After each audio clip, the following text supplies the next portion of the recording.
Olá a todos, sejam bem-vindos ao canal Cardio Trials. Aqui você fica por dentro do que há de mais moderno e relevante dentro da cardiologia.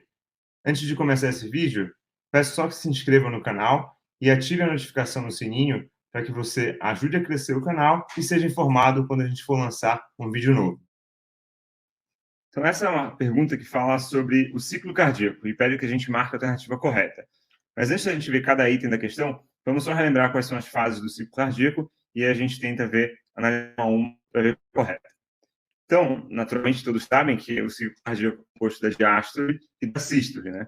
E a diástole tem 4 fases e a sístole também tem 4 fases. Então, na diástole, a gente tem a fase inicial, seria uma fase de relaxamento isovolumétrico, como eu vou mostrar nas figuras a seguir.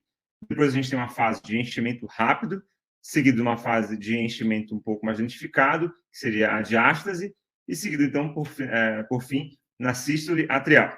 Depois a gente teria a sístole, onde a gente teria inicialmente a fase de contração isovolumétrica, seguido de uma fase de esvaziamento rápido, depois um esvaziamento um pouco mais lento e a protodiástole. Então, como é que isso tudo funciona aqui?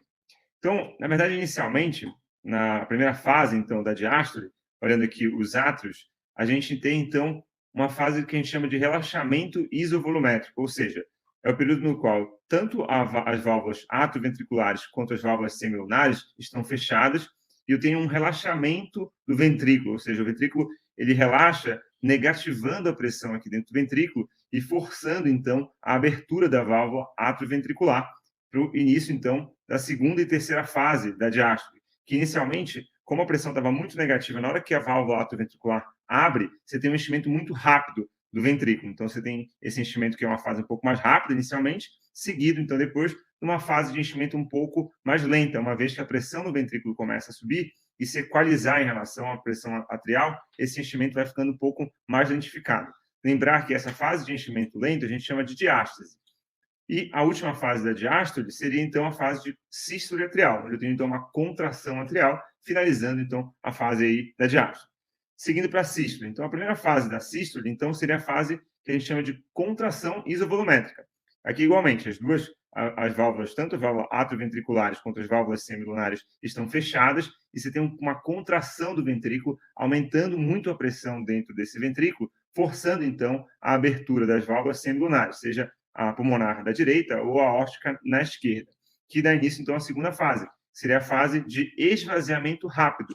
Então, como a pressão estava muito alta no ventrículo, você tem aí a abertura da válvula atrioventricular e um esvaziamento inicial muito rápido, seguido, então, depois de um esvaziamento um pouco mais lentificado, porque a pressão aí do ventrículo e a pressão na aorta, elas começam a se equalizar, e aí você tem uma redução, então, desse esvaziamento do ventrículo, e, por fim, uma fase que a gente chama de protodiástole, onde as pressões aí no ventrículo e na aorta são muito próximas, e aí você tem um período inicial aí, a gente chama de protodiástole. Então, essas seriam as fases do ciclo cardíaco, como a gente viu. Então, agora vamos para as questões. Letra A.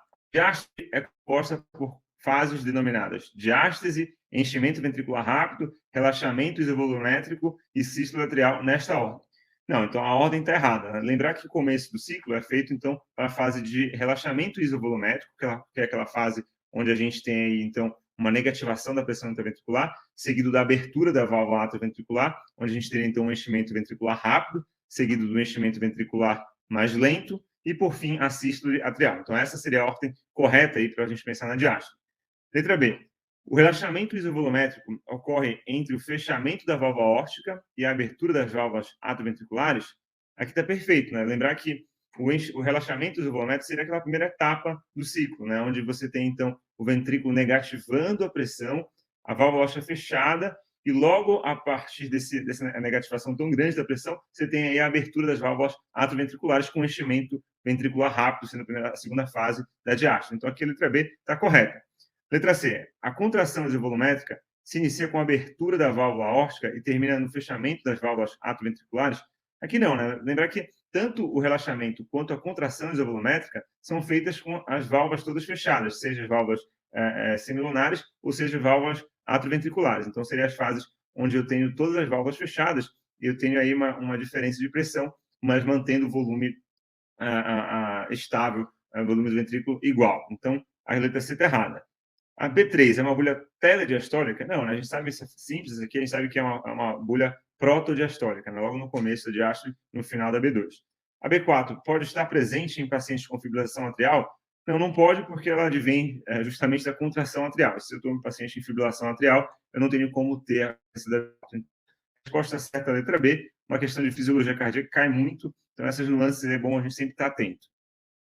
Obrigado por assistir esse vídeo do Cardio Trials. Se você gostou, curta e compartilhe esse vídeo. E também deixe seus comentários, perguntas, dúvidas e sugestões, que para a gente é super importante.